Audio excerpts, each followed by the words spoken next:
Ministério Público propôs uma ação e lá ele pediu uma liminar para suspender o funcionamento dessas torcidas organizadas, especificamente Fanáutico, Torcida Jovem e Inferno Coral, né? E como pedido final, a extinção dessas torcidas organizadas. Em 2012, na época, eu entendi que não tinha provas suficientes para aquilo que estava sendo pedido, né? A responsabilização àquelas torcidas organizadas. Em 2014, com novos fatos e com novas provas, o Ministério Público propôs uma segunda ação, né? Uma segunda ação civil pública, onde ele pediu uma outra liminar e no pedido final passou a ser suspensão por 1 ano, né, daquelas torcidas organizadas. E nesse segundo processo, em março de 2014, eu dei a liminar para suspender as atividades dessas entidades. Isso põe em xeque a ideia de que só extinguir as torcidas vai resolver o problema da violência, né? Porque, na verdade, a associação é um aglomerado de pessoas, né, para um fim determinado. E eles podem, sem uniforme, sem identificação de torcida, continuar juntos, né? Não é só a extinção da entidade que vai, digamos, inibir essa violência. Sim, a torcida jovem, depois que foi citada para se defender nesse segundo processo, de março de 2014, um mês e pouco depois, no mês de maio de 2014, propôs uma ação contra os clubes e contra as associações, as entidades que organizam o futebol, a CBF e a Federação Pernambucana de Futebol, reclamando que se exige deles, torcida organizada, algumas obrigações, mas os clubes e as entidades organizadoras não fazem a sua parte. Então, na quarta-feira, né, dia 9 de setembro, agora há pouco, o senhor mandou para o Ministério Público, né, esse terceiro processo para que ele possa apreciar, porque a intenção do senhor é que quando voltar é julgar os 3 em conjunto, é mais ou menos isso? Isso, porque os 3 processos estão interrelacionados. Então, provavelmente, a sentença que julga um vai ser a mesma que vai julgar os outros 2 processos. Então é preciso que todos os processos estejam nessa mesma fase, na fase de julgamento. Quando esse processo voltar do Ministério Público, eu vou ver se ainda precisa de produzir alguma prova, né?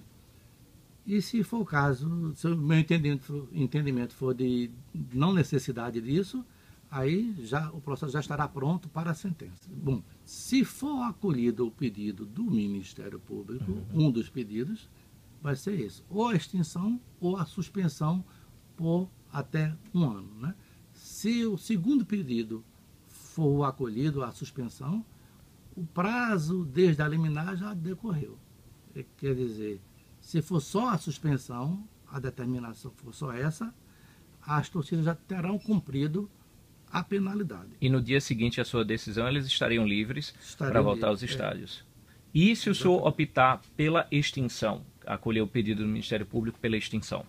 Bom, extintas essas entidades, o CNPJ dela vai ser cancelado e elas não poderiam, né, em tese, funcionar como uma entidade, como uma pessoa jurídica.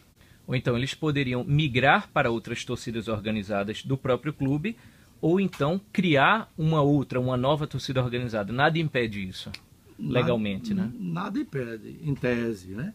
Porque se não for, digamos assim, uma criação de uma nova entidade justamente para burlar a sentença, pode. Então, o senhor acha que isso, de fato, a pura e simplesmente extinção, poderia resolver o problema de violência do futebol aqui no estado? Não.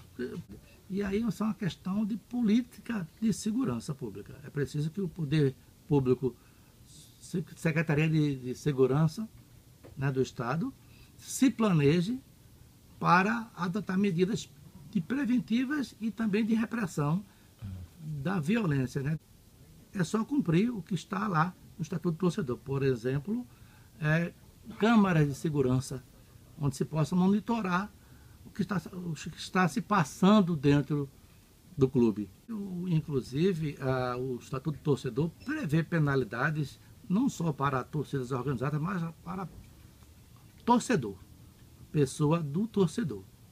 Mas uma penalidade ao torcedor, por exemplo, de impedi-lo de assistir a partida de futebol, vai ser preciso ser viabilizada. É preciso que os clubes tenham um controle de acesso ao estádio de forma tal que realmente impeça que aquele torcedor que está punido, enquanto durar a punição, né, possa ser obstaculado o seu acesso ao estádio ou até ao próprio clube. Sim, inclusive até com, digamos, apoios, né, que os clubes às vezes dão a essas torcidas organizadas, que são esses apoios às vezes que viabilizam o funcionamento delas, como ingressos gratuitos e transporte, ajuda em transportes para assistir a partidas em outros lugares.